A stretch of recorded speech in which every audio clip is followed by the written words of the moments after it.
Ciao a tutti amici di Matto Scacco, ben ritrovati. Dicono che Magnus Carlsen sia un genio. Siamo tutti d'accordo con questa affermazione, ma la domanda potrebbe essere: quando si sono accorti di lui? Magnus Carlsen, quando era molto piccolo, quindi diciamo età in cui frequentava le scuole elementari, ha avuto la possibilità, grazie al supporto della sua famiglia, di fare un anno sabbatico, quindi tra virgolette mollare gli studi, o meglio eseguire una didattica a distanza, proseguire con gli studi e una didattica a distanza, dedicandosi soltanto a tornei. La partita che vi propongo oggi appartiene proprio a quel periodo, quindi Magnus Carlsen, tredicenne, gioca in Olanda il fortissimo torneo di Wican-Zee, che adesso si chiama Tata Steel, quindi un torneo d'elite, un po' come il Wimbledon del tennis, e lui tredicenne, di fronte a lui ha il grande maestro Ernst Sipke, ex campione olandese assoluto. La partita è iniziata così, quindi E4 C6, scusate, quindi apertura Caro-Kann, Magnus Carlsen con il bianco, dopodiché D4 D5, e chiaramente questa è una posizione già nota, la posizione principale della Caro-Kann, dove entrambi i giocatori decidono di lottare verso il centro, verso la conquista del centro, e quindi cavallo C3 è considerata chiaramente una delle mosse più frequenti. Cattura al centro. Questa cattura vi dico subito che è pressoché necessaria, altrimenti il bianco più avanti potrebbe avere la possibilità di spingere in E5 qualora non so, il nero decida di proseguire con cavallo F6. Non dico che cavallo F6 sia proprio un errore, un'imprecisione, però cavallo F6 magari è una mossa adatta ai giocatori ai quali piace complicare il gioco, uscire dalla teoria, cercare di creare complicazioni, creare tattica. Non la consiglio subito. Pedone per E4, cavallo per E4, e dopo alfiere F5 e cavallo G3 siamo ancora nella linea principale, quindi questo cavallo dal centro si sposta al lato, attacca questo alfiere che bisogna spostare, e chiaramente non ci sono tante case a disposizione. Per essere coerenti con questo movimento di alfiere, sicuramente questo alfiere deve mantenersi su questa diagonale che sto colorando di rosso. L'unica casa disponibile è la casa G6, ed è lì che l'alfiere si sposta. H4, mossa tematica, siamo ancora verso la linea principale dell'apertura, la cui idea è successivamente spingere nuovamente questo pedone. Come vedete, questo alfiere è a rischio di essere intrappolato, quindi qualcuno deve dare una via di fuga, e in questo riesce il pedone che si sposta in H6. H5 per chi si avvicina al gioco, comunque chi non ha molta preparazione, non ha dedicato tempo allo studio della Caro-Kann, sembra una mossa molto appetibile, però il problema è che questo pedone, vi assicuro che contro un giocatore più forte sarà più che altro un problema per il nero, perché il bianco posiziona un alfiere in E2, inizia già a puntarlo, successivamente se necessario manovrerà con il cavallo, e quel pedone H5 sarà il problema della posizione del nero.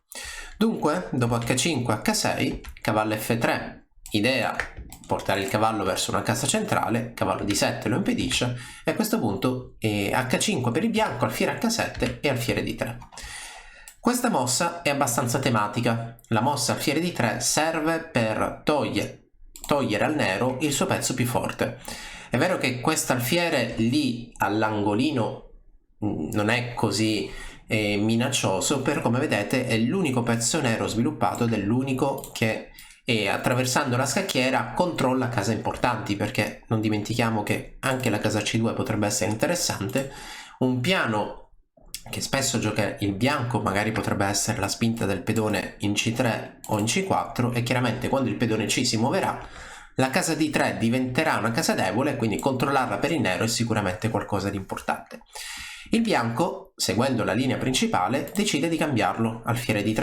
A questo punto il nero non ha nulla di meglio che cambiarlo, altrimenti cambierà il bianco, e il problema è che quando cambia il bianco costringerà il nero o a giocare un secondo movimento di cavallo, e sappiamo bene che muovere più volte lo stesso pezzo in apertura il più delle volte è qualcosa di controindicativo, oppure catturare di torre, ma questa possiamo già intuire che sia una mossa molto difficile da giocare. Utilizzo la parola disastrosa perché chiaramente il nero non potrà più arroccare corto, e questa torre si trova in una casa di intralcio, perché io da bianco posso cercare di attaccarla, e quindi costringere il nero ad avere ruoli difensivi e dare ruoli difensivi ai suoi pezzi, la torre in H7 è veramente brutta. Dopo alfiere D3, il cambio donna per D3, pedone in E6 e alfiere F4, quindi siamo ancora verso le linee più battute. A questo punto la teoria dice: ok, il bianco ha completato lo sviluppo, il bianco potrebbe arroccare lungo, potrebbe anche arroccare corto, il nero deve decidere come impostare il suo gioco. In questa posizione, così come in altre partite che ho proposto qui sul canale, donna 5 è la mossa più frequente. Qual è l'idea? L'idea è cercare di prevenire un possibile arrocco lungo, perché in caso di donna 5 scacco, se il pedone andasse in C3, chiaramente dopo arrocco lungo il nero ha un po' di iniziativa su quel pedone laterale. Il pedone A della colonna A dell'arrocco lungo è sempre un obiettivo per l'avversario. Se l'alfiere tornasse indietro, la donna si risposta in una casa interessante, ossia la casa C7, dove più avanti magari potrebbe andare in coordinazione con l'alfiere e chissà, scambiare l'alfiere avversario o comunque sia dare noia a questo cavallo, quindi questo potrebbe essere una possibilità. Qualcuno dirà: beh, cosa accade se il bianco difendesse con la donna? Direi che il nero potrebbe valutare anche il cambio. Si dice, ma questo, diciamo, questa affermazione riguarda più che altro i giocatori che hanno tanta predisposizione con l'apertura Caro-Can, si dice che nella Caro-Can il nero abbia sempre dei finali favorevoli, quindi il cambio dei pezzi al nero va quasi sempre bene. Cavallo F6 giocata a rocco lungo, e adesso dopo alfiere 7 è il momento di impostare un piano.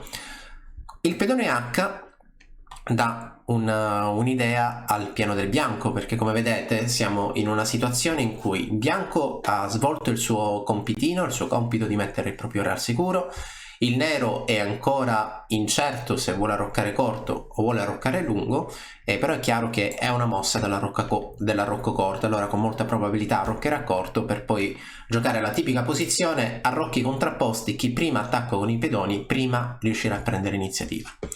Dunque il bianco, il giovanissimo Magnus Carlsen, posiziona il suo cavallo al centro, il nero gioca donna 5 dando un po' di noia perché attacco immediato con questo pedone che viene difeso con re b1. Consiglio per tutti: quando arroccate lungo, una mossa di re, quindi se siete il bianco re b1 o se siete il nero re b8, quasi sempre sarà qualcosa di molto utile.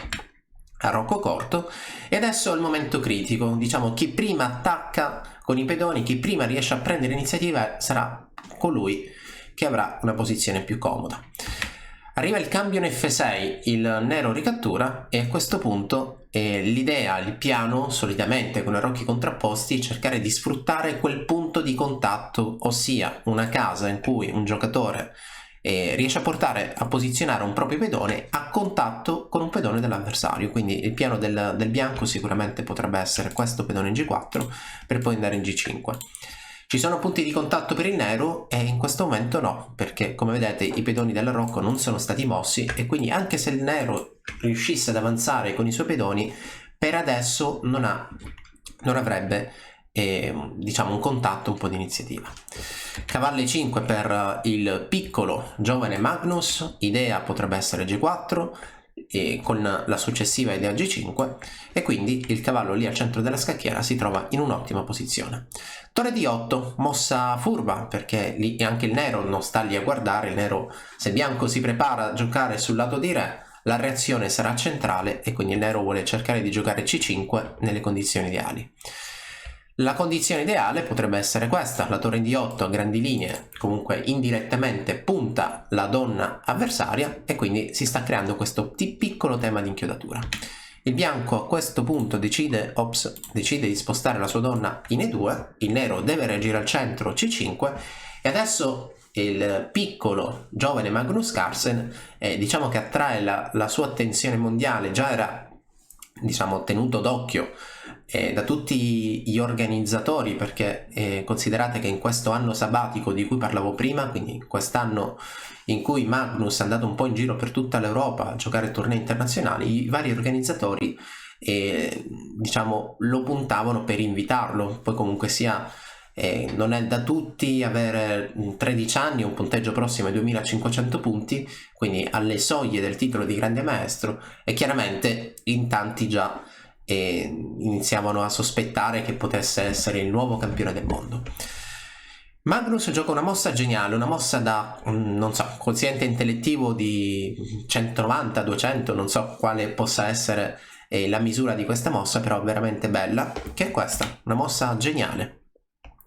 E una mossa geniale non perché è una mossa che nel giro di 2 mosse crea qualcosa, ma è una mossa perché realmente questa cavallo G6 va bene, spoilerò, questa cavallo G6 darà tantissima iniziativa al bianco che lo porterà a una conclusione concreta, però tra tantissime mosse, quindi immaginate quanto diciamo quante mosse in avanti aveva analizzato questo piccolo grande maestro, questo piccolissimo giocatore.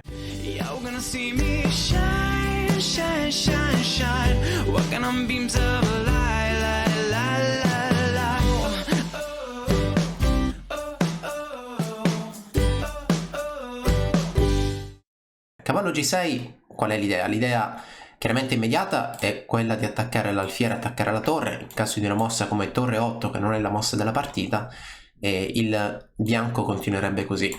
Elimina l'alfiere di case nere, a questo punto arriva il piano che avevo nominato prima, quindi il pedone da G4 salterà in G5, rompe la struttura pedonale, quindi questa casa G5 dove metterò tante frecce, chiaramente il punto di contatto, il target della rocca avversario.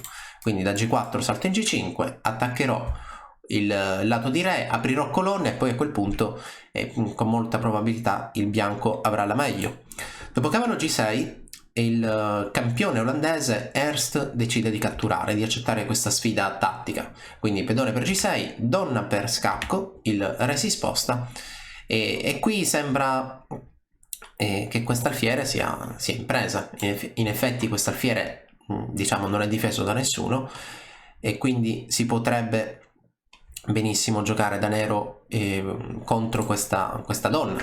Immaginate che una mossa istintiva come donna per 7 sembrerebbe aver recuperato il pezzo con interessi, perché poi comunque si mantiene un po' di iniziativa, se non fosse che il cavallo nero salta in D5, attacca l'alfiere, ma cosa importante, attacca anche la donna, quindi qui c'è un attacco doppio sull'alfiere e allora a questo punto il nero ne esce meglio, il nero ha ragione di questa posizione, che potrebbe anche essere ciò che ha visto il nero, magari il nero accetta il sacrificio perché considerava che tutto si tenesse per via di questo cavallo che salta in D5. Pedone per G6, la mossa di Magnus, mossa molto interessante perché l'idea potrebbe essere la cattura dell'alfiere in E7, però l'altra idea ancora più curiosa è questo sacrificio che si sta creando su H6. Cavallo G8 difende effettivamente entrambi i pezzi e siamo nel pieno di un tipico tema tattico. Io dico che il cavallo in G8 si trova in un tema di sovraccarico. Che significa? Il cavallo in G8 sta svolgendo più ruoli. Come dicevo prima, difende 7 e come dicevo prima difende anche H6 e quindi il piccolo Carlsen non si tira indietro, alfiere per H6. Alfiere per H6 è una mossa geniale e chiaramente se cavallo per H6, donna per E7 è abbastanza forte perché la minaccia successiva, quindi in caso di una mossa come torre 8, è semplicemente torre per H6. Torre per H6 scacco, in caso di cattura il matto a seguire. E allora in realtà non ci sono altre mosse perché se io ho la possibilità di giocare torre per H6 scacco e re si sposta, donna F7 anche in questo caso chiuderebbe la posizione. Ma se non fosse sufficiente magari ci sono anche altre possibilità perché il tema di matto si potrebbe anche creare così. Quindi come vedete il bianco ha tanti modi per attaccare il nero e questo re nero un po' in trappola per via di questo pedone G6 che lo mura e allora è una posizione molto comoda. Quindi alfiere per H6, pedone per H6 e torre per H6, altra mossa geniale, e il fatto che sia stata giocata adesso potrebbe essere facile, però come vedete, come vi dicevo prima, nel momento in cui il bianco gioca cavallo G6 deve essere certo che tutto ciò che si verificherà dopo gli darà ragione. Parziale di torre e pezzo in meno, quindi se qui non c'è matto il bianco ha una posizione persa. Allora donna per E7 minaccia matto, donna per E7 minaccia matto, donna per E7 in alcuni casi magari minaccerà G7 scacco, però la minaccia reale è chiaramente questa qui. Come possiamo difenderci da questo scacco matto? In nessun modo, se non posizionando un pezzo chiudendo la traversa.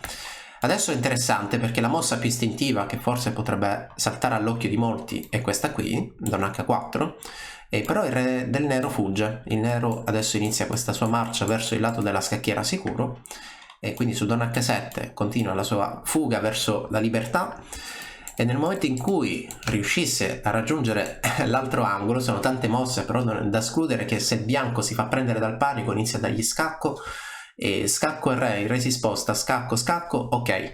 Il giocatore che non tiene tutto sotto controllo, giocando mosse istintive, permetterebbe questa difesa. E l'attacco esiste. Dopo cavallo F7, pedone per F7. Ok, qual è l'idea? Adesso c'è il tipico matto, comunque la tipica coordinazione dei pezzi pesanti contro questo re che è rimasto lì scoperto. Posizione simpatica per il bianco, perché il bianco qui è chiaramente molto soddisfatto perché il nero non ha più i pedoni dell'arrocco. Ok, non ha pedoni dell'arrocco a cambio di una torre. Re G7 giocata, torre D3, mossa geniale. Questa torre D3, come dicevo, doveva essere vista nel momento in cui è stata giocata a cavallo G6. L'idea torre G3, l'idea Don H4, quindi qui si minaccia scacco matto in poche mosse. Tentativo disperato da parte di Ernst, perché gioca torre D6 con la consapevolezza che questa torre non sia difesa da nessuno, però indirettamente è difesa, perché se io catturo la torre, mossa istintiva, ok, fine dei giochi, scacco matto del corridoio. Ok, ho avuto fretta. E quindi immaginare, diciamo a priori, una mossa come torre D6 difensiva è possibile, però è molto difficile trovare la continuazione. Torre G3 scacco da parte del giovane norvegese, torre G6 difende, e a questo punto vediamo un po' come prosegue. Donna scacco.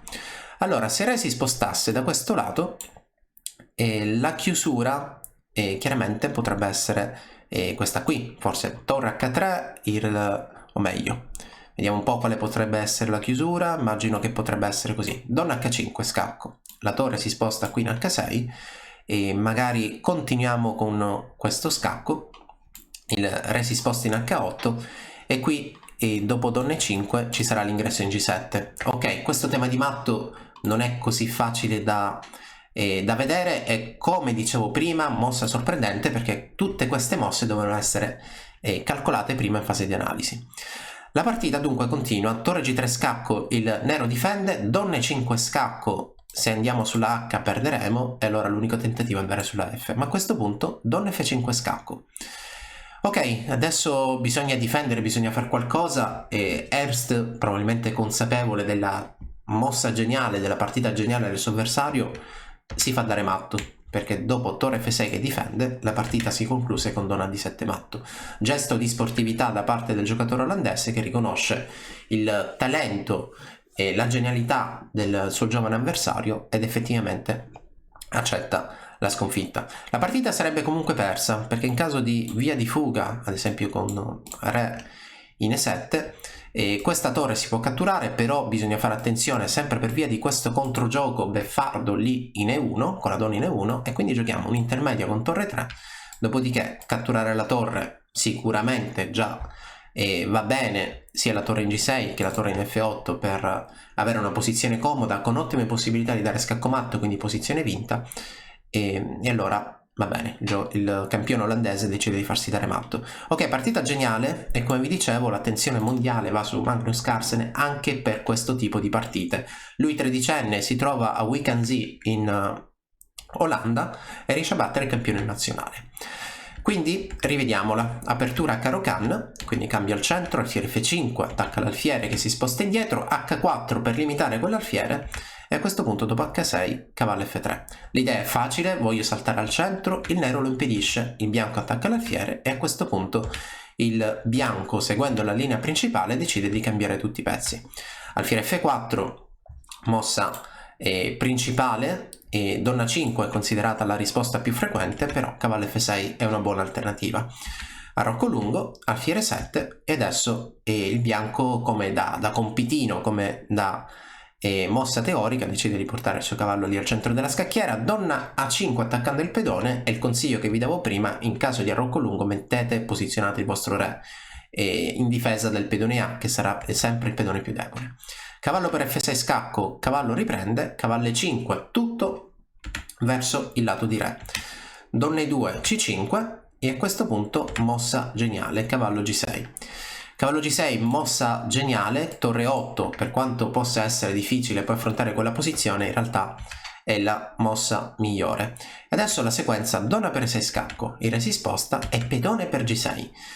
Quindi nella giovane mente di Magnus Carlsen questa è una posizione probabilmente già risolta. Alfiere per H6, pedone per, torre per, sacrificio di donna, donna per E7, minaccia di matto. A questo punto cavallo F7 è l'unico modo per chiudere quella traversa e dopo la cattura interviene la torre.